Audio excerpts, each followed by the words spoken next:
Hi guys, yung mga ganitong time talaga, gustong-gusto mo talagang matulog ng maayos, kaso talagang ginigising ka ng anak mo. So ayan na nga mga mare, maya-maya nga at ito na naglalaro nga si Darius. Ayan, nag-aaral nga siya. Nagbabasa-basa nga ang bebe Darius nyo mga mare. So ayan mga mare, habang naglalaro siya dyan, ayan, nakahiga pa rin ako dahil gusto ko pa nga talagang humiga. Kaso ayun nga, gagawa tayo ng gawaing bahay at ito naligo na nga pala ako mga mare. Ayan, pagkatapos ko maligo, ayan na, silinis na ako ng mga kinalat ni Darius. So ayan, kami nga lang pala naiwan dito sa bahay dahil pumasok na si Daddy Bilog. At ito, niligpit ko na yung mga kalaruan ni Darius na nilalaro niya. Ito talaga yung may share ko sa inyo dahil ito naman yung lagi kong ginagawa sa loob ng bahay. Bilang isang full-time mom at taong bahay, ito lang talaga yung madalas na ginagawa ng mga nanay na nasa loob ng bahay. Maglilinis, magluluto, magsasay, mag-aalaga ng anak. Mga mare, sana nga suportahan nyo yung aming mga video ni Darius. So ayan, i-share nyo naman yung mga videos namin para ganahan ako mag-upload ng mga videos. So ayan mga mare, ito nga, luto na yung ulam namin at kakain na kami. So kung makikita nyo talagang masikip na yung damit ni Darius dahil hindi pa nga kami makabili ng damit niya dahil wala pa kami ngayon. So totoo lang, baon talaga kami sa utang ngayon mga mare kasi ang hirap talaga. So ayan, isa lang kasi nagtatrabaho sa amin, si Daddy Bilogla.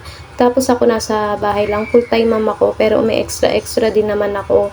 Di naman kalakihan pero sapat na rin, nakakabili rin naman ako ng mga gusto kong bilhin para kay Darius. So ito nga yung mga time na umuulan talaga. So, ayan yung mga time na paambon-ambon, ulan ng ulan. Dito kasi malapit sa tinitirahan namin, meron nga ditong ilog dito sa tinitirahan namin. Tapos ito nga mga mare, ayan, magluluto nga kami nito. Magme-merienda kami ng hotcake, ayan. 50 pesos yung binili namin sa tindahan. So, ayan, ito lang naman kasi yung mabibili dito, mga merienda. Kasi wala nga ditong nabibilan sa tinitirahan namin ng mga almusal, mga merienda. So, ayan mga mare, malayo pa at magbabiyahe ka talaga ng motor o tricycle. So, ayan mga mare, kaya dapat mag-grocery kayo. So, ayun nga mga mare, ito na nga, lulutuin na namin. Nilagyan nga lang ni Daddy Bilog ng onting mantika yan, 2 itlog. So, ayan, minix-mix na nga niya yung hot cake mix mga mare. So, ayan, hinalo-halo nga lang niya mga mare. Ayan, masarap din talaga itong mga mare, lalo na umuulan ngayon. Tapos magkakape ka. So, ayan, pagpasyensyahan nyo na nga pala yung aming kawali mga mare kasi matagal na yan. So, since nagbukod kami na Daddy Bilog, ayan yung binigay ng mama ko sa aking kawali. Hanggang ngayon, ayan pa rin yung ginagamit namin.